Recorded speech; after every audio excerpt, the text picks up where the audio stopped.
Justice Potter Stewart will administer the oath of office to the Vice President.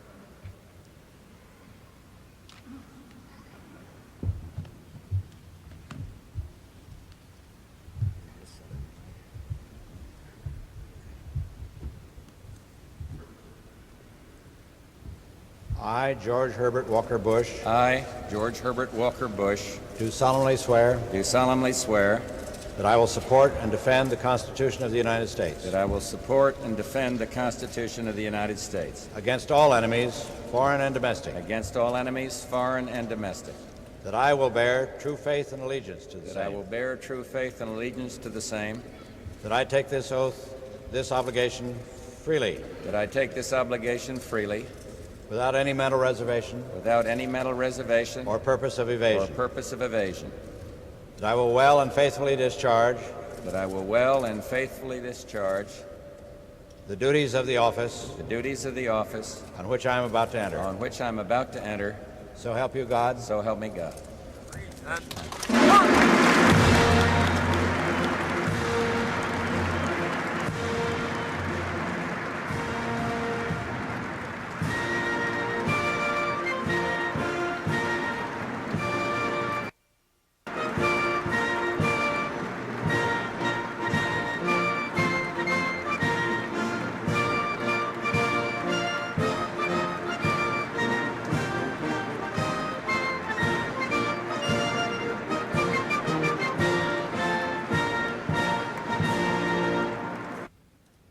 The Chief Justice will now administer the oath to the President.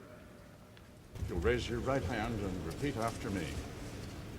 I, Ronald Reagan, do solemnly swear I, Ronald Reagan, do solemnly swear that I will faithfully execute that I will faithfully execute the office of President of the United States the office of President of the United States and will, to the best of my ability, preserve, protect, and defend the Constitution of the United States. So help me God. So help me God. My congratulations, sir.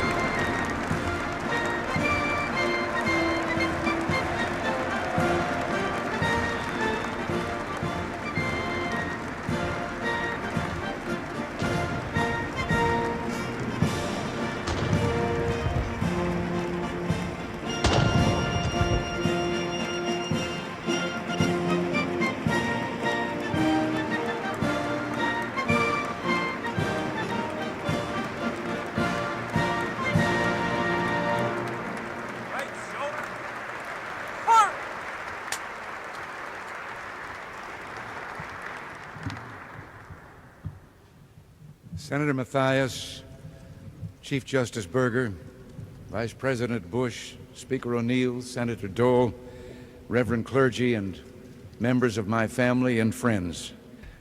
There are no words adequate to express my thanks for the great honor that you've bestowed on me. I'll do my utmost to be deserving of your trust. This is, as Senator Mathias told us, the 50th time that we, the people, have celebrated this historic occasion. When the first president, George Washington, placed his hand upon the Bible, he stood less than a single day's journey by horseback from raw, untamed wilderness. There were 4 million Americans in a union of 13 states. Today, we are 60 times as many in a union of 50 states. We've lighted the world with our inventions, gone to the aid of mankind wherever in the world there was a cry for help, journeyed to the moon, and safely returned. So much has changed, and yet we stand together as we did 2 centuries ago. When I took this oath 4 years ago, I did so in a time of economic stress.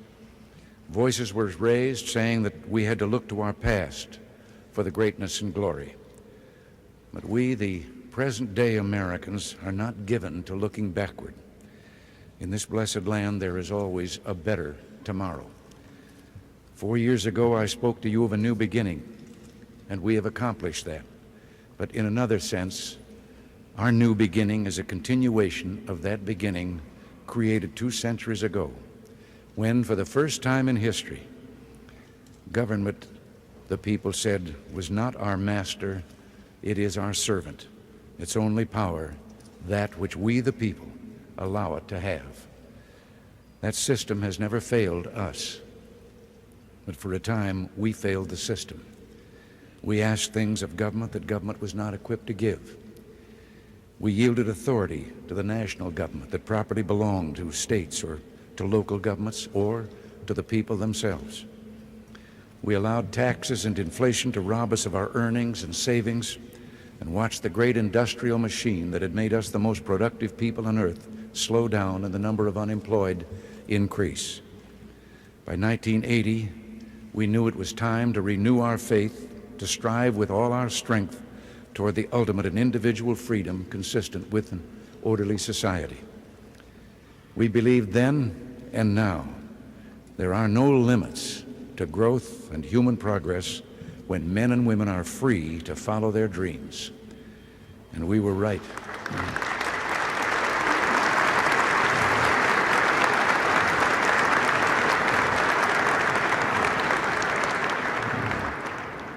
And we were right to believe that. Tax rates have been reduced, inflation cut dramatically, and more people are employed than ever before in our history. We are creating a nation once again, vibrant, robust, and alive. But there are many mountains yet to climb. We will not rest until every American enjoys the fullness of freedom, dignity, and opportunity as our birthright. It is our birthright as citizens of this great republic. And if we meet this challenge, these will be years when Americans have restored their confidence and tradition of progress, when our values of faith, family, work, and neighborhood were restated for a modern age, when our economy was finally freed from government's grip, when we made sincere efforts at meaningful arms reductions and by rebuilding our defenses, our economy, and developing new technologies, helped preserve peace in a troubled world. When America courageously supported the struggle for individual liberty, self-government, and free enterprise throughout the world, and turned the tide of history away from totalitarian darkness and into the warm sunlight of human freedom.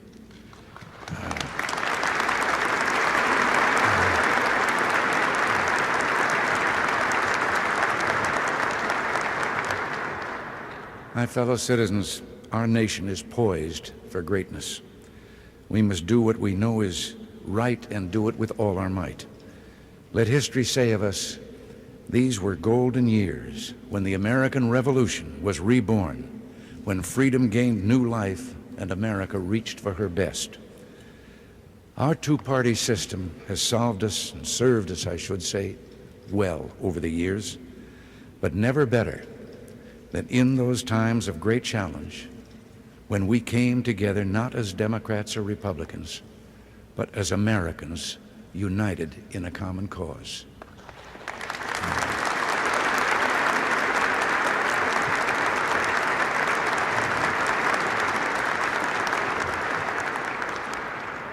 Two of our founding fathers, a Boston lawyer named Adams and a Virginia planter named Jefferson, members of that remarkable group who met in Independence Hall and dared to think they could start the world over again, left us an important lesson.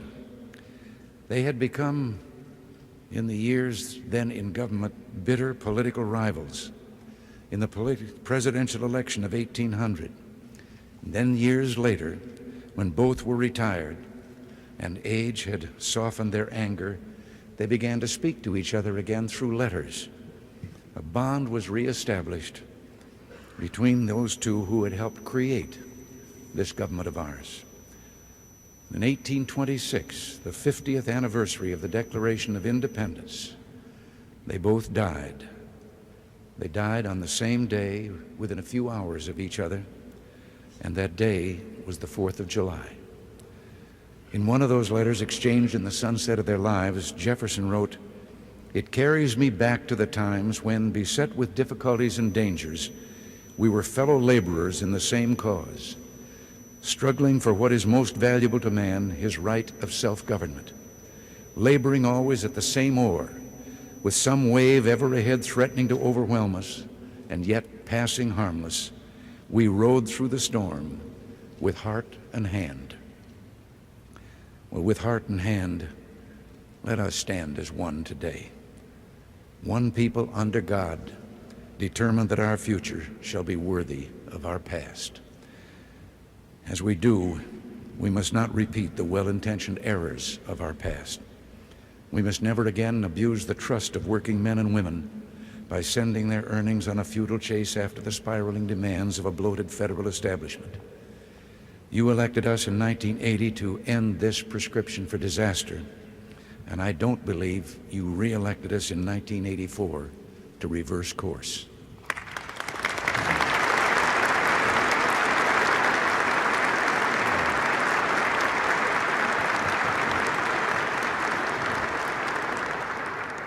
At the heart of our efforts is one idea vindicated by 25 straight months of economic growth. Freedom and incentives unleash the drive and entrepreneurial genius that are the core of human progress.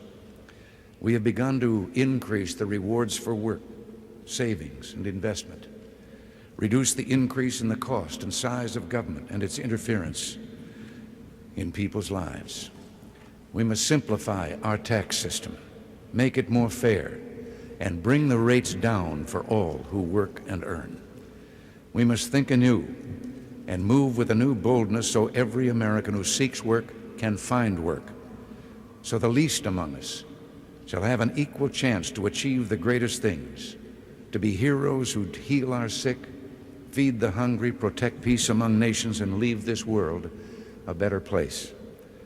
The time has come for a new American emancipation, a great national drive to tear down economic barriers and liberate the spirit of enterprise in the most distressed areas of our country.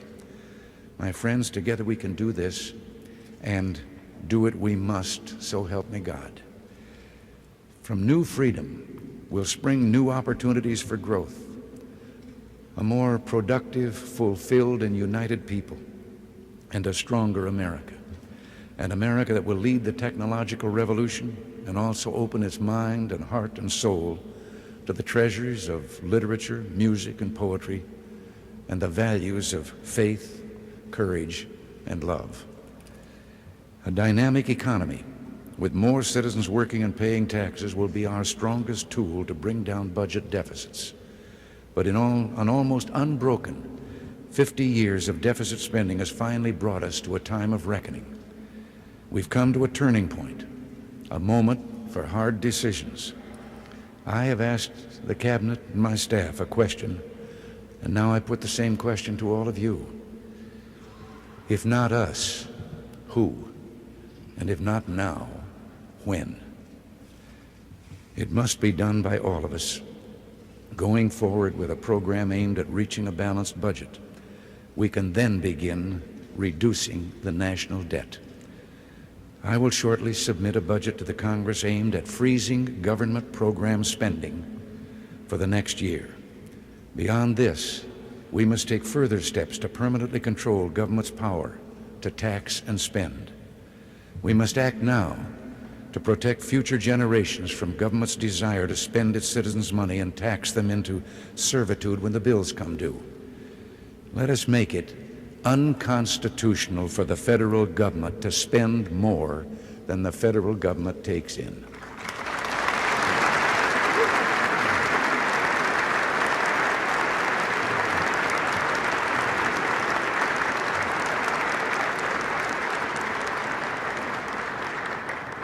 We have already started returning to the people and to state and local governments responsibilities better handled by them.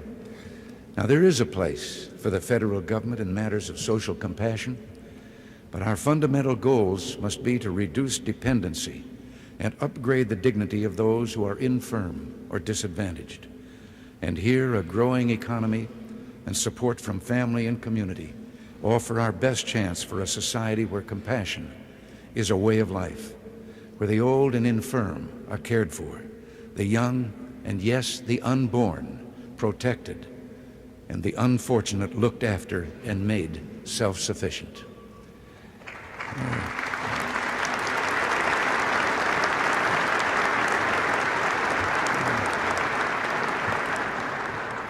Now, there is another area where the federal government can play a part.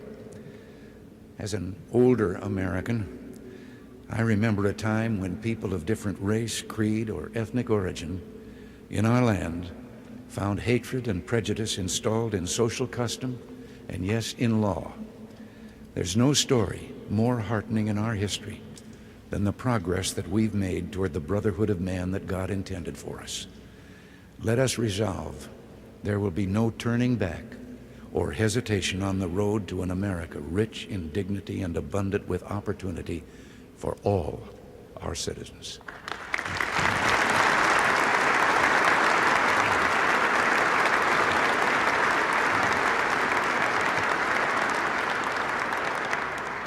Let us resolve that we, the people, will build an American opportunity society in which all of us, white and black, rich and poor, young and old, will go forward together, arm in arm. Again, let us remember that though our heritage is one of bloodlines from every corner of the earth, we are all Americans pledged to carry on this last best hope of man on earth.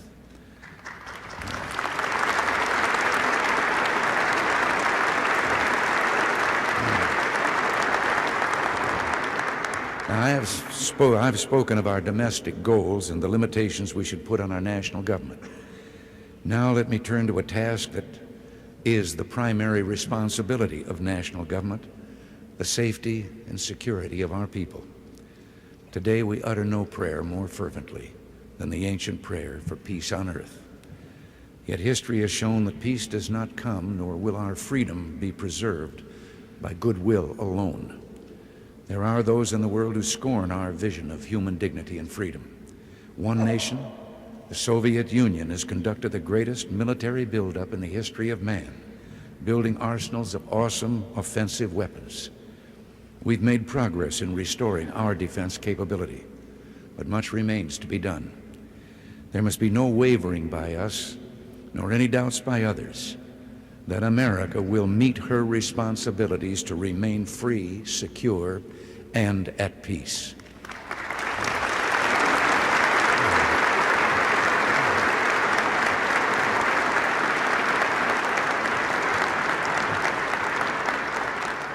There is only one way safely and legitimately to reduce the cost of national security, and that is to reduce the need for it.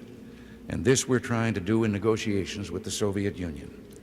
We're not just discussing limits on a further increase of nuclear weapons. We seek instead to reduce their number. We seek the total elimination one day of nuclear weapons from the face of the earth.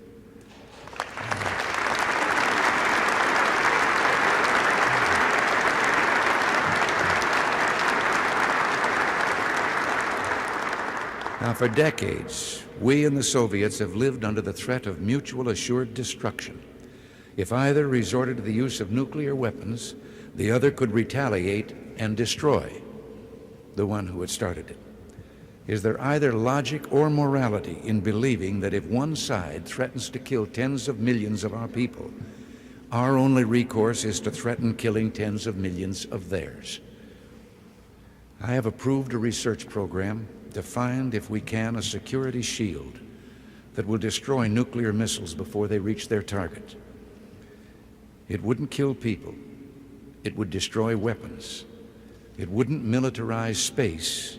It would help demilitarize the arsenals of Earth. It would render nuclear weapons obsolete. We will meet with the Soviets hoping that we can agree on a way to rid the world of the threat of nuclear destruction. We strive for peace and security, heartened by the changes all around us. Since the turn of the century, the number of democracies in the world has grown fourfold. Human freedom is on the march, and nowhere more so than in our own hemisphere. Freedom is one of the deepest and noblest aspirations of the human spirit. People worldwide hunger for the right of self-determination, for those inalienable rights that make for human dignity and progress. America must remain freedom's staunchest friend, for freedom is our best ally.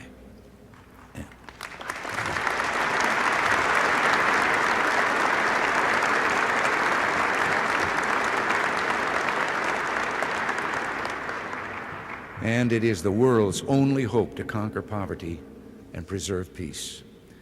Every blow we inflict against poverty will be a blow against its dark allies of oppression and war.